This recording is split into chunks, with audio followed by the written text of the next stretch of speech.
Hello, everyone. Welcome back to yet another week of the Self Love Club. For those of you who are new, welcome. I'm so happy to have you here. I am your host and Mary of Mary Young. So, for those of you who are new, you may be asking, who am I? Who is Mary and who is Mary Young? Well, Mary Young is my clothing brand that focuses on ethical and sustainable women's lingerie, loungewear, swim, and so much more.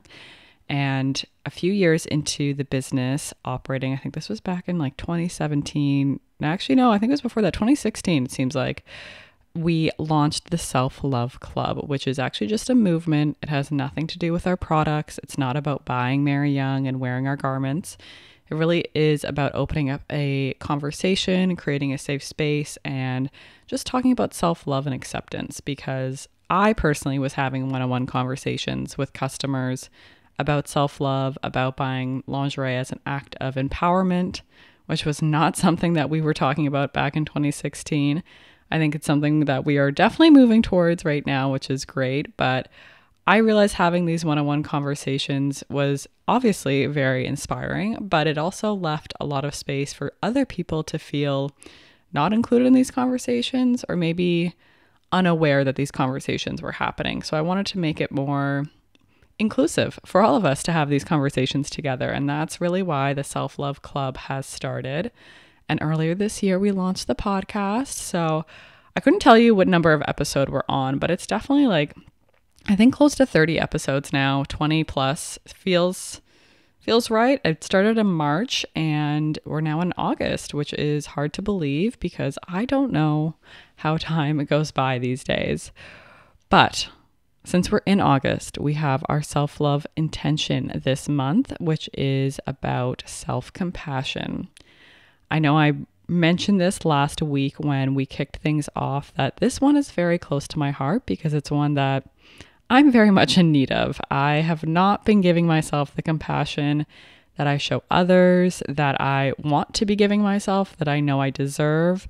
And a lot of times these intentions, I'm going to be honest, relate back to where I'm at in my personal life, because a lot of it is me exploring, diving in, and then obviously here I am recording, and I do a lot of the writing for the journal as well. So I just really want this to feel very authentic and a true expression of my current self-care, self-love journey, because I'm assuming, please, again, you can correct me if I'm wrong, but I'm assuming a lot of you are also navigating this type of world we're living in and maybe needing a bit more self-compassion. So last week we talked about really just self-compassion as a whole, how it works, what we can expect from it, how it can benefit us. And this week we're going to get into the perfectionism trap, because I would definitely categorize myself as a perfectionist, and that's not something I'm proud of. I wouldn't say that being a perfectionist is actually good. I know society has a weird way of encouraging people to strive for perfection, and a lot of that ends up being, to be honest, a negative mindset, because a lot of it is just this concept of, if I'm not perfect, I'm not worthy. If I'm not doing my very best, I'm somehow failing. If I fail, then I'm completely worthless, and it becomes this negative cycle, and we really don't want to be focusing in on that. We want to look at how we can break the perfectionism trap and understand that perfectionism is not something we should be striving for. So to understand perfectionism, it's definitely a mindset characterized by relentless pursuit of flawlessness and an aversion to making mistakes. So for me, this really hit me when I was thinking about it, as the relentless pursuit is, it's never ending. There's no moment of satisfaction. There's nothing that feels like you've achieved anything when you are a perfectionist, because you're always focused on what's next. For you or for any of us grappling with perfectionism, we often set unrealistically high standards for ourselves, and our fear of failure is a sign of inadequacy. So while the desire for excellence, yes, it can be good, it can be a positive trait, the relentlessness and that need to be flawless can take a toll on our mental and our emotional well-being. And that is not self-care. That is not benefiting us. That is not personal growth, setting us up for success. So we really want to understand the link between perfectionism and self-compassion. How do these two go together? They are two opposing forces. So they don't really go together. They actually are like the the opposite ends of a magnet. I'm just going back to my grade 9 science class because I think I finished science in grade 10. But the two opposite ends of magnets, like they do not connect, they actually push each other away. So that's definitely perfectionism and self-compassion, and they can impact our lives when we're trying to have both operating at once. So we are very self-critical when you are a perfectionist, but you're also trying to have some sort of self-compassion. Perfectionists tend to be overly critical of themselves when they fall short of their high expectations. But in contrast, when we have self-compassion, that fosters an attitude of kindness and understanding towards ourselves of any setbacks or failures or, off seasons that we may experience. So I did mention this last week that I didn't record the intro to self-compassion as an episode because I was really, really sick and I was not okay enough to sit down and record a podcast, let alone edit the podcast. And that was really hard for me because I do strive to excel and exceed the best. And that would be having a podcast episode for every week, obviously, but also to introduce the topic. And so not doing that was an act of self-compassion and understanding that it's okay that I didn't do that. The world is not going to end. Nothing's going to come down crashing and burning. And I need to understand that there was a valid reason for not doing that. And I gave myself compassion for that. So another thing that happens when you are a perfectionist is you have a fear of failure. Does anyone else relate to that, or is that just me? Maybe as an entrepreneur, that is a heightened fear I have, but my fear of failure, can often have me avoid taking risks or trying new things because of that fear of failure. So that's how fear of failure often shows up in perfectionists is they don't try new things. They're not taking risks. But if you have self-compassion, instead of focusing on perfectionism, you recognize failure as a natural part of life and you offer support and comfort during those challenging times. So I've always heard this quote, and I've heard it from other entrepreneurs, is fail upwards, and you only succeed when you fail and you learn from your biggest mistakes. And all that is true. But when you start to focus too much on being a perfectionist and honing in on that, your ability to take risks, to try new things, and to risk some sort of failure, not necessarily like your business completely folding, but maybe a concept not working or having to do a shoot again because that concept really just didn't come to life. And I'm saying these things as examples for myself, but hopefully you can see those different examples in your life and maybe where your fear of failure is holding you back from growing and trying new things. Another one that is really, really close to my heart is unattainable standards. This is something as a perfectionist I definitely grapple with, is my impossibly high standards, which basically leaves me and leaves any of you who feel like this feeling perpetually unsatisfied. Do you ever feel like you have accomplished that goal you set out for, but that overwhelming feeling of joy or accomplishment just doesn't come? It might be because you are not satisfied with anything you've accomplished because you're always looking to the next thing, or you're always nitpicking and finding ways it could have been better. And that is really not healthy because you're not acknowledging the hard work you've done. You're not celebrating anything you've accomplished, and everything just feels very hollow in a way and just like empty because you're not getting any joy or excitement from the things that you've set out to do. So when you have self-compassion, you obviously acknowledge imperfection as part of being a human, which I know we all are humans, and promoting self-acceptance and nurturing emotional well-being is a part of self-compassion, especially when it comes to the unattainable standards. You want to focus on your well-being, your self-acceptance, and also just making sure that you understand that perfection is not achievable. It's not possible. No matter how hard you try, you will not be perfect. So starting to look at our imperfections and celebrating those things is a really, really powerful aspect that we can start to harness in. And I think we're going to talk a bit more about it later this month, but just planting that seed that we all have imperfections and it's important to celebrate them and embrace those things. So if you've been listening and you can't tell if you're a perfectionist or you just are a high achiever, or maybe you're not really sure anything about where you fall in this scale, Here are some signs and then also the impacts of perfectionism. So maybe the signs will relate or the impacts of them will really strike a chord and realize, okay, that's something that you've been dealing with. So procrastination. Yes, I am a procrastinator. I do it too often. I'm not going to lie. So the fear of not meeting high standards can lead to procrastination in a perfectionist, as individuals may delay tasks to avoid potential failures. So, hello, anyone else there with me, or is this just me being a procrastinator because of fear of failure? I hope for your sake that you're not here with me, because I don't want you to be dealing with this. But if you are someone who procrastinates because of fear of failure, just know you're not alone, and we're working on this together. So negative self-talk is a big one in perfectionists. The perfectionist, I'm not going to say we because we're moving against that. The perfectionists engage in harsh self-criticism, constantly berating themselves for perceived inadequacies. So if your internal monologue is going about how you are not enough, you did this wrong, you did that wrong, you're not going to succeed, that is not a good sign. That is not the self-talk that you want to have. We've talked about positive self-talk before, and that's something that we are committed to working on and definitely crossing off as one of our main things that we're able to enable in our self-care toolkit. Another sign of being a perfectionist is burnout and stress. And I'm smiling as I say this because I am looking in a mirror of burnout and stress far often than I would want to be, and it is not a good place to be. So the pressure to achieve perfection can lead to burnout and chronic stress affecting physical and mental health.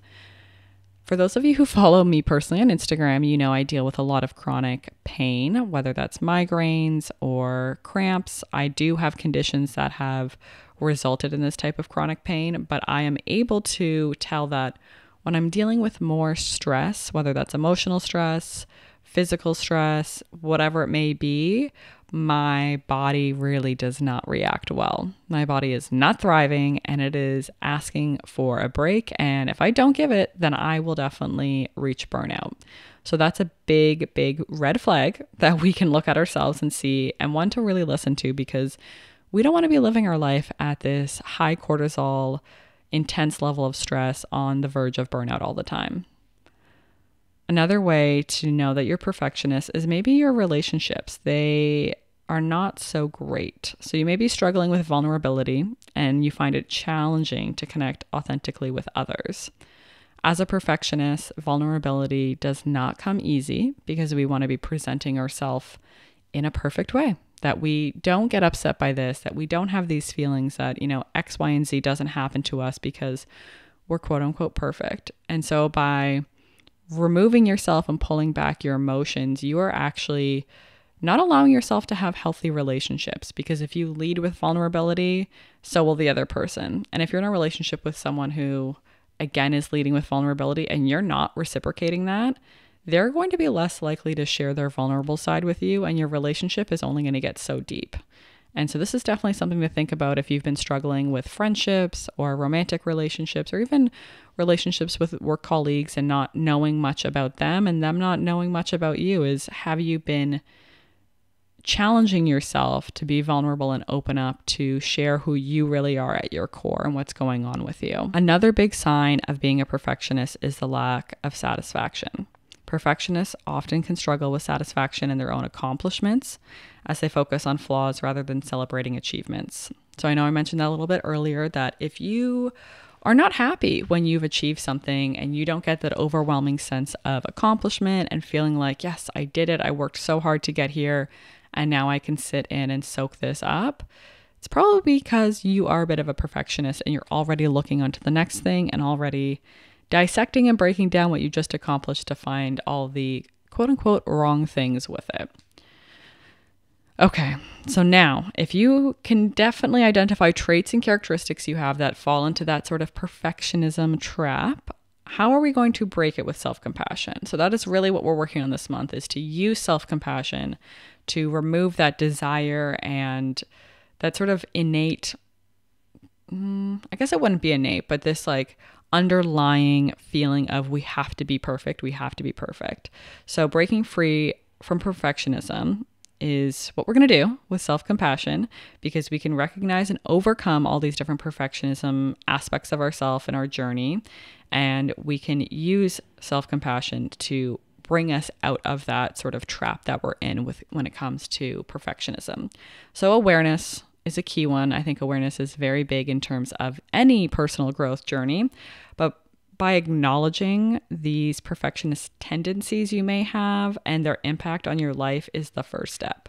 Understanding that perfection is completely unattainable. Remember that it is not attainable no matter how hard you try, and that embracing imperfection is a healthier approach.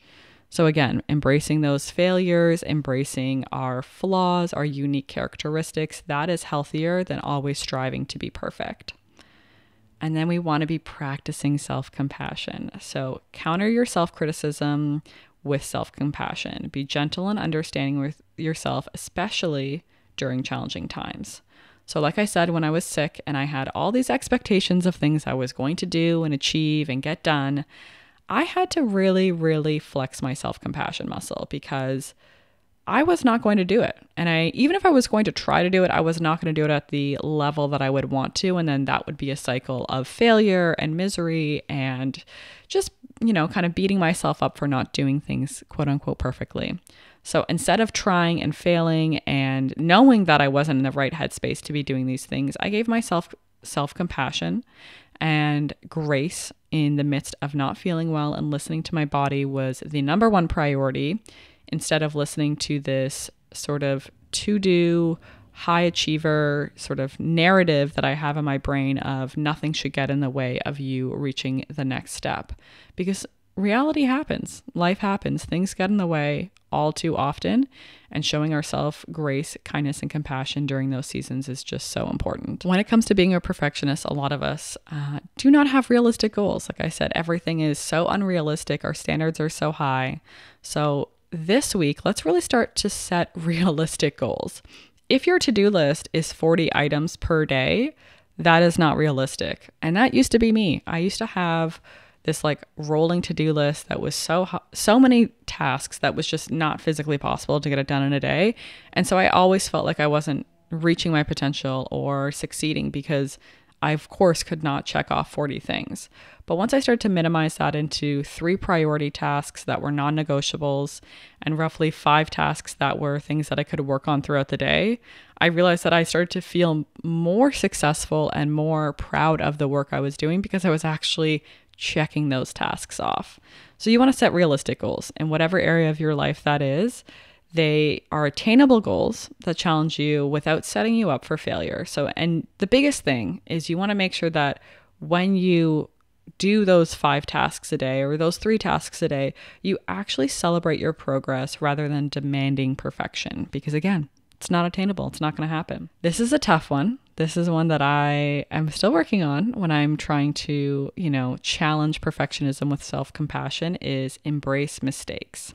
View mistakes as opportunities for growth and learning rather than as reflections of your worth. That's a big one. Reflections of your worth. I think in society, we determine so much of our worth based on our productivity, our output, our job, our home, our car, all these like external things that other people can see, when in reality, that is not a reflection of our worth. Who we are on the inside, how we operate as a human, how we operate in relationships and towards others is definitely tied back to our worth and how we can support one another in society. So by embracing mistakes, we are going to stop looking at, again, those unrealistic standards, trying to achieve things that really aren't there for us, but there for this demand of society that is not healthy. Another thing about embracing self-compassion is seeking support. We talk about this a lot. So whether it's friends, family, or finding a counselor or a therapist, we cannot do everything alone. I hope that's why you're here listening to the podcast. That's why I'm talking into this mic and into this camera, and just, making it feel like we're not alone, because we're not. We need to have support of one another. We need to remember we're not alone going through what we're navigating, and that is so powerful in numbers, and just being on this journey together is such a beautiful thing. All right. So if you're like me, you are maybe looking in the mirror and realizing, okay, there's some areas that I don't want to be doing what I'm doing. I don't want to have these unrealistic high expectations. I don't actually want to categorize myself as a perfectionist. It's demanding, it's exhausting, and it hinders any personal growth and happiness. And in this life of mine, I really want to have happiness. I do want to be enjoying my day-to-day life. I don't always want to be striving to reach the next thing, and I want to be very present. And perfectionism is not going to allow you to be present.